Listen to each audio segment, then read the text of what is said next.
Comment, ça c'est votre regard, comment l'État doit-il réagir face à ces manifestations, parfois violentes, qui réclament au fond une société plus pacifique et plus heureuse pour tout le monde, quelle que soit sa couleur de peau?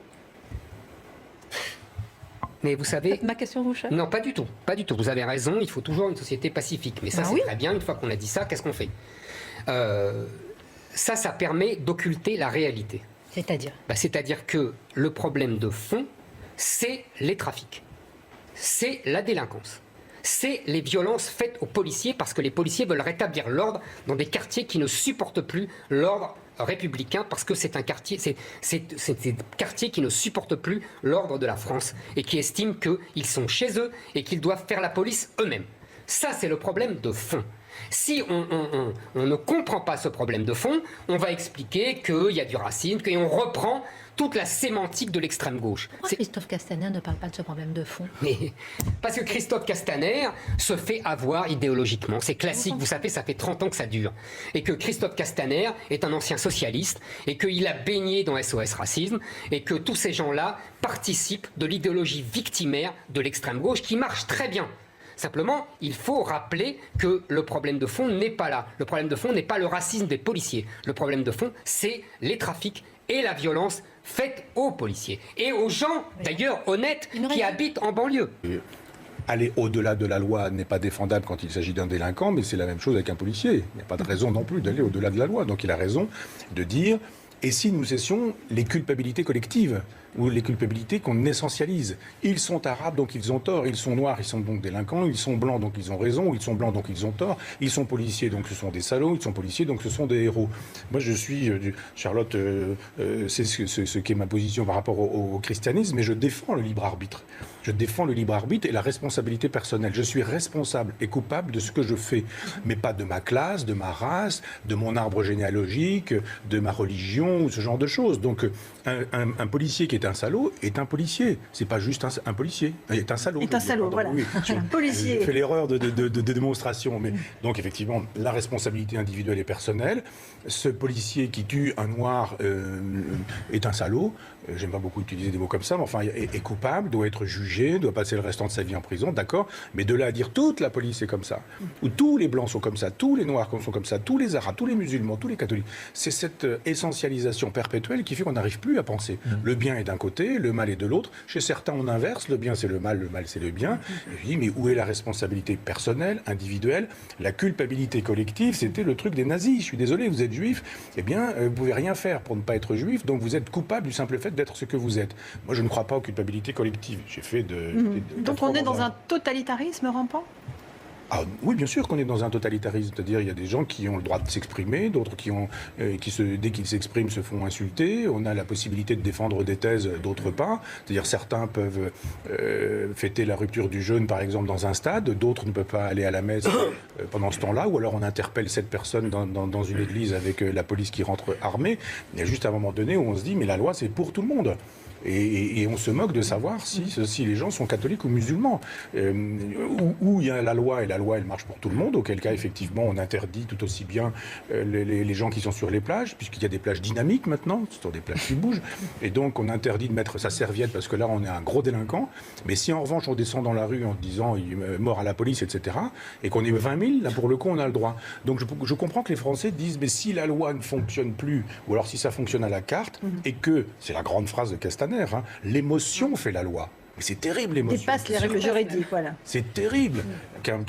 D'abord que, je ne sais pas n'importe qui le dise ou un philosophe, mais un ministre de l'Intérieur qui nous dit on va regarder, l'émotion c'est quoi? C'est si vous êtes dans le politiquement correct, vous avez le droit d'être ému. Et donc dans ces cas-là, vous pouvez vous affranchir de la loi. Ça n'est plus pensable. On voudrait générer une guerre civile qu'on ne s'y prendrait pas autrement. En marge de ce mouvement de contestation sociale se développe l'idée qu'il y aurait un privilège à être de couleur blanche dans les sociétés occidentales, où les autres minorités ethniques continuent de souffrir de discrimination. Beaucoup le crient haut et fort. Qu'est-ce qu'il faut penser de cette notion de privilège blanc? Écoutez, il nous reste une minute. C'est très simple. Pardon, le privilège blanc, qu'est-ce que c'est? C'est la volonté de toujours cette extrême gauche, depuis SOS Racisme, de pérenniser un discours raciste et racialiste dans la société française qui ne le connaît pas. C'est eux, c'est depuis SOS Racisme qu'on a ce discours-là. Vous savez, dans les années 80, le grand intellectuel Baudrillard disait « SOS Racisme, c'est comme SOS Baleine, il faut sauver les baleines, il faut sauver les racistes, il faut sauver le racisme ». On nous explique d'un côté qu'il n'y a plus de race, mais qu'il y a toujours des racistes, parce qu'ils veulent privilégier ça. Vous voyez, ils veulent imposer ce discours racialiste. Deuxièmement, il faut aussi dire que les Blancs sont des bourreaux à vie, et que les autres, les minorités, sont des victimes à vie. C'est ça le discours. Il faut victimiser jusqu'à la mort, jusqu'à la fin, jusqu'à la nuit des temps, toujours les mêmes, et il faut faire des Blancs des bourreaux. Alors que la société française ne repose pas sur la race. Et troisièmement, je vais vous dire, s'il y a un privilège blanc, vous avez raison, il y a un privilège blanc, c'est celui, on parlait de Zola tout à l'heure, c'est celui d'avoir travaillé dans les mines au 19e siècle à 12 ans. Ça, c'est un privilège blanc. C'est celui d'être mort de la famine pendant le grand hiver sous Louis XIV en 1709. C'est celui d'avoir assaini les marais pour construire Versailles. Ça, c'est un privilège blanc. C'est celui d'avoir édifié un pays qui a un des systèmes sociaux les plus généreux du monde et qui donne à tout le monde. Le fameux État raciste dont parle la Ligue Noire et qui donne à tout le monde. Moi, ça m'amuse beaucoup parce que c'est des gens, l'extrême gauche et les antiracistes, qui passent leur temps à dire pas d'amalgame. Vous vous souvenez, après les attentats, on a dit pas d'amalgame. Ce ne sont pas tous les musulmans. Très bien. Et là, on a un policier blanc. D'ailleurs, il paraît que les policiers ne sont pas tous blancs. Vous voyez, on en est comme discussion. Et on nous dit, les Blancs sont tous responsables. Un amalgame extraordinaire. Les Blancs seraient responsables de ce que faisaient leurs ancêtres, parce qu'ils étaient colonialistes et esclavagistes.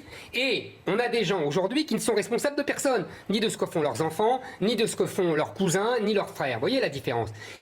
Quand on sait quand même le nombre qui fait la loi, oui, oui. Je ne vais pas vous l'apprendre. Que le nombre fait la loi, c'est le nombre qui pèse quand même. Je crois pas. Non. Je pense que en tout cas, on ne fait pas de statistiques ethniques, donc on ne sait même pas à qui on a affaire. Ouais. Est-ce qu'on peut, la question que je vous pose, c'est est-ce qu'on peut éviter encore la société dite communautaire. Oui, c'est ça. C'est un peu difficile de répondre, Oui. de répondre qu'on peut encore éviter. Vous savez, quand Tocqueville il parle de la tyrannie des majorités, il se trompe totalement. C'est la tyrannie des minorités qui est en jeu. Aujourd'hui, il y a combien de gens qui défendent la police aujourd'hui? Une majorité, je pense. Vous avez vu un chiffre, 87, quelque chose comme ça? Oui, 67-70 selon les sondages vrais, et puis d'autres qui sont un peu plus compliqués, Voilà. c'est ça. Mais c'est un vrai soutien. Donc ce sont les minorités qui font la loi. Et c'est véritablement ça qui est le problème, parce que globalement, il n'y a pas de problème avec l'islam, il n'y a pas de problème avec l'immigration, il n'y a aucun problème avec l'immigration asiatique, par exemple. Jamais. Vous dites, on a un problème avec une minorité agissante. Avec une minorité, et pas une communauté, avec une minorité qui, elle, fait la loi, et qui, effectivement, avance ses pièces en permanence, estime qu'il va falloir commencer par dire pas de crèche, par exemple, dans les mairies, et puis on va finir par accepter ça. Après, on va dire pas de... Alors là, vous êtes sur l'enjeu de la religion, qui n'est pas tout à fait le débat qui est posé aujourd'hui sur la table en France. Quand même, tout de même. Je veux dire, Oui, ça mais là, compte on est beaucoup. plutôt sur une question de racisme qui n'est pas liée à la religion. Après. Non, bien sûr, vous avez raison. Mais je dis que la religion, la couleur de peau, les origines ethniques, etc., tout ça est mis en avant aujourd'hui. Et il y a 20 ans, ça pesait assez peu. Et aujourd'hui, on dit tyrannie des minorités, la majorité va obéir à la minorité.